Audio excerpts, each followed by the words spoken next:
While Ukraine receives $75 billion from the United States government, we receive no humanitarian aid, no financial assistance, and no news coverage. We will not be silenced, and we will not be ignored. To our government officials, the time is now to speak up for your constituents. Today, we have gathered here in front of the U.S. Federal Building to urge the U.S. to provide immediate emergency humanitarian assistance to Artsakh with vital food and medical supplies via humanitarian airlifts. Sanction Azerbaijan! Sanction Azerbaijan! If Azerbaijan doesn't respond to these, then we urge the Biden administration to enforce sanctions on Azerbaijani officials for their violation of human rights and ongoing genocide against Artsakh and Armenians. We all have the responsibility to ensure the safety of these peaceful nations and these people. The City of Los Angeles stands in solidarity with you all as we collectively work to secure Artsakh's future now and forever. Silence, apathy, and indifference will not protect the freedom of the innocent 120,000 human beings that are being forcibly stranded in Artsakh. Urge the United States, provide the imperative humanitarian assistance, introduce UN resolutions, cut military assistance, and impose sanctions on Azerbaijan, but not at the cost of Artsakh's independence. Uphold its right to self-determination. They have become hostages of an inhumane blockade.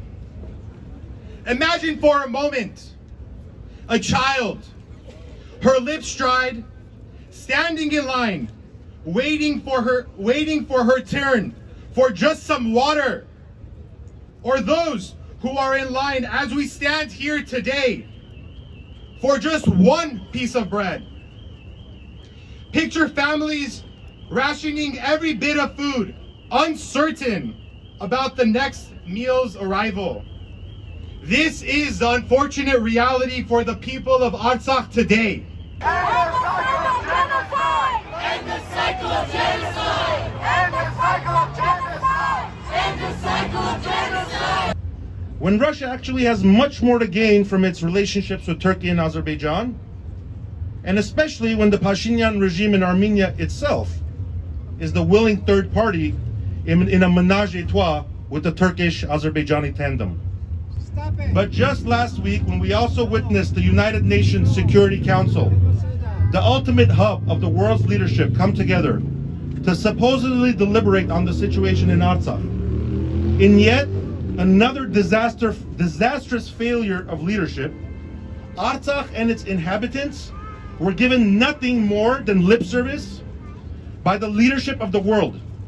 Instead of pulling all support from Azerbaijan and imposing sanctions on it for its severe humanitarian abuses, the United States leadership has opted to turn a blind eye to Aliyev's transgressions and instead continues to promote a capitulatory peace upon Artsakh and Armenia. The United States policy of hypocrisy in the Trans-Caucasus region, where it has chosen to allow a dictatorial regime to trample the rights of a democratic people simply because of geopolitical and energy interests, is an egregious failure of leadership by the world's supposed defender of human rights and democracy. Biden, take action! Biden, take action! Artsakh needs attention! Artsakh needs attention! Long live Artsakh, and long live a free, independent, and united Armenia. Thank you.